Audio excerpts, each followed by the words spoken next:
So let's read the question.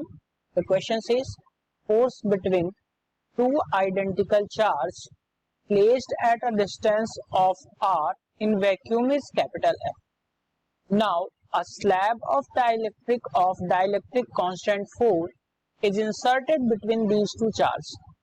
If the thickness of the slab is r by 2, then the force between the charges will become, options is given here. Option A says F, option B 3 by 5F, option C 4 by 9F and option D F by 2. तो बच्चों यहाँ पे अगर हम इस question की बात करें तो सबसे पहले हम देखेंगे इसका की कॉन्सेप्ट. जब हम की कॉन्सेप्ट की बात करेंगे यहाँ पे तो जो फोर्स होता है दो चार्ज के बीच में लगने वाला जो फोर्स होता है वो होता है F equals to 1/4 pi epsilon naught Q1 Q2 by R square.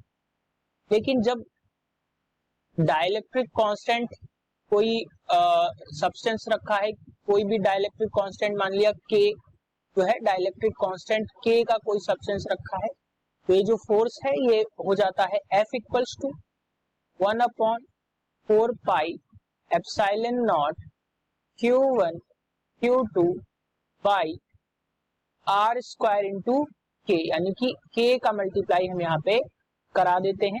सो ये फोर्स हमें निकल के आ जाता है. अब अगर हम क्वेश्चन की बात करें तो क्वेश्चन में हम देखेंगे यहाँ पे जो इनिशियल फोर्स आ रहा है वो F इज इक्वल टू, जब हम दो चार्ज के बीच में F की वैल्यू जो हम निकालेंगे जो कि वैक्यूम में बात कर रहा है, तो F इज इक्वल टू यहाँ से निकल के आएगा 1/4 पाई. अब दो आइडेंटिकल चार्ज हैं, तो जब दो आइडेंटिकल चार्ज हैं तो हम मान लेंगे कि Q1 equals to Q2 equals to Q हमने यहाँ पे मान लिया. तो जब हम यहाँ पे रखेंगे तो ये हो जाएगा आपका Q square upon R square. ये इक्वेशन फर्स्ट हमने मान ली. दूसरी बात, जब ये कह रहा है F equals to 1/4 pi, this should be the epsilon naught. तो एप्सिलॉन नॉट इनटू K की वैल्यू हमने यहाँ पे पुट कर दी, क्योंकि K जो है यहाँ पे डाइलेक्ट्रिक कांस्टेंट रखा है और ये Q स्क्वायर बाई, अब यहाँ पे हमने मान लिया जो रेडियस होगी, क्योंकि डाइलेक्ट्रिक कांस्टेंट का एक स्लैब रखा है, तो स्लैब रखने की वजह से जो रेडियस होगी वो कुछ चेंज हो जाएगी, तो वो हमने मान लिया R डैश स्क्वायर. ये आ गया. अब इन दोनों इक्वेशंस को अगर हम कंपेयर करें तो यहाँ से हमें R की वैल्यू जो है मिल जाएगी, R इज इक्वल टू मिल जाएगा under root K R dash के बराबर हमें यहाँ पे मिल जाएगा.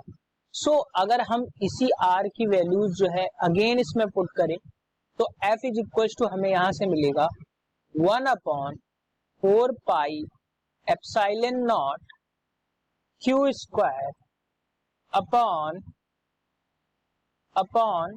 अब देखिए बेटा रेडियस जो होगी वो कुछ इस तरीके से है, क्योंकि क्वेश्चन में कह रहा है कि जो थिकनेस है स्लैब की वो है R बाई 2, तो हमने उसी के अकॉर्डिंग R बाई 2 जो थिकनेस उसकी ले ली, और जो रेडियस आ रही है वो भी हम यहाँ पे रखेंगे. अब डाइलेक्ट्रिक कांस्टेंट है 4 और जो रेडियस से निकल के आई थी वो निकली थी R बाई 2, जो है हमने यहाँ पे रख दिया और इसको हमने कर दिया होल स्क्वायर. सो बच्चों जब हम इसको सॉल्व करेंगे तो F इज इक्वल टू हमें कुछ ऐसे मिलेगा 4/9 into Q square upon 4 pi epsilon not R square.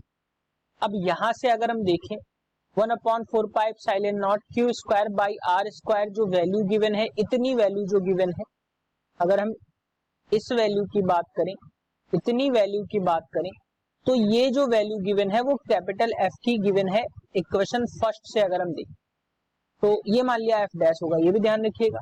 तो जो F डैश निकल के आएगा वो निकल के आएगा 4/9 इंटू ये पूरी वैल्यू जो है वो F के बराबर है, तो ये हमने F जो है यहाँ पे पुट कर दिया. This should B F dash.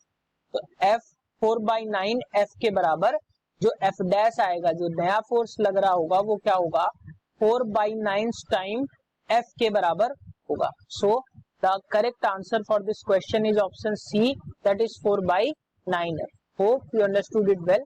Best of luck.